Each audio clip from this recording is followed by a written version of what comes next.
Hello বন্ধুরা, দেখো আমি এখন ক্ষীরপায়ের বড় মায়ের মন্দির যাচ্ছি।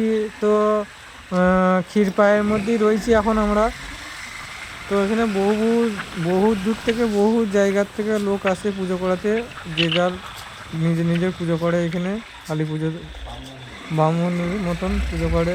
তো আশা করি খুব ভালো লাগবে তোমাদের, আসো সবাই। বড় মায়ের কেরম রূপ তোমরা দেখে যাও। তো এই রূপ দেখলে তোমরা কিছু মন মোহিত হয়ে যাবে। এবং খুব প্রচুর প্রচুর জেলা থেকে আসে, অনেক দূর থেকে মানুষজন আসে বড় মায়ের দর্শন পাওয়ার জন্যে। তো আমাদেরও ভালো লাগলো, সকাল সকাল বেরিয়েছিল।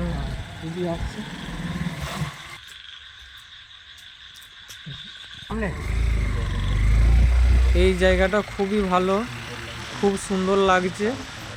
এই রাস্তাঘাটও খুবই ভালো। আমরা এখন মন্দিরের কাছাকাছি এসে গেছি। রাস্তাঘাটে সেরকম ভিড় নাই, লোকজনের সংখ্যা খুব কম। আমরা তো খুব সকালে ঢুকেছি। ঠিক আছে।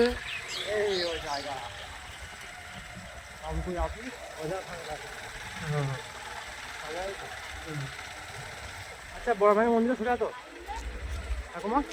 যে বড় মায়ের মন্দিরটা সোজা তো? এই যে ডান দিকে, ডান দিকে।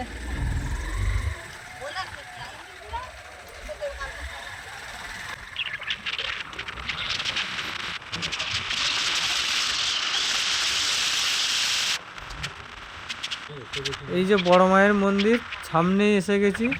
তো পার্কিং খুবই ফাঁকা, খুব বাইকটা ভালো জায়গাতেই রাখতে পেরেছি। জনসমস্যা খুবই কম, এখানে পয়সা লাই না। তো খুবই ভালো লাগলো যে আমরা সকাল সকাল ঢুকতে পেরে। চলো যাওয়া যাক, বড় মায়ের মন্দির ঢোকা যাক। এবার এগুলো সব এখানে খুলে রেখে দিই। যাবো আসবো তো। হ্যাঁ, যাবো আসবো তো। প্রণাম করবো। হ্যাঁ, প্রণাম টনাম করবো। তুই এবারে ক্যামেরাটা ধর, আমি ধরতে পারবো না।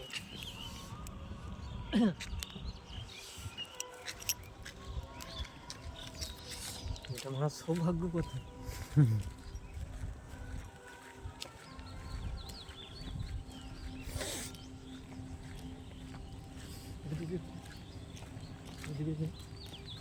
এটা দিয়ে লড়াই মনে হচ্ছে তো। এখানে তুই ভিডিওটা ক্যামেরাটা কর, দুটো পরে। দাঁড়া আমি এখানে খুলে দিচ্ছি। হ্যাঁ, খুলেই ঢুক, খুলেই কাপড়টা। হ্যাঁ, ওইখানে খুলে দিলে ভালো মনে হচ্ছে। এই থাকলে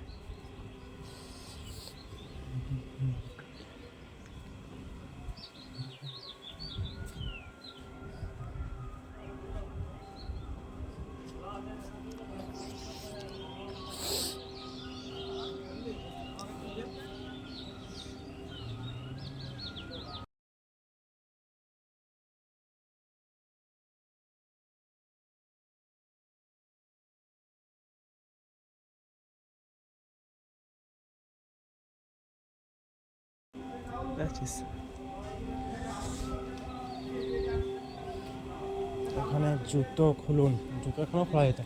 এখানে এই যে লেখা আছে।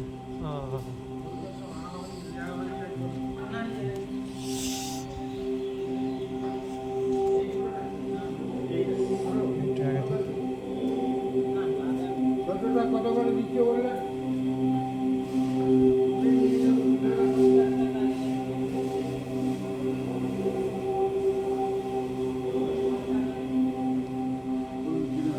কিছু নেবো না।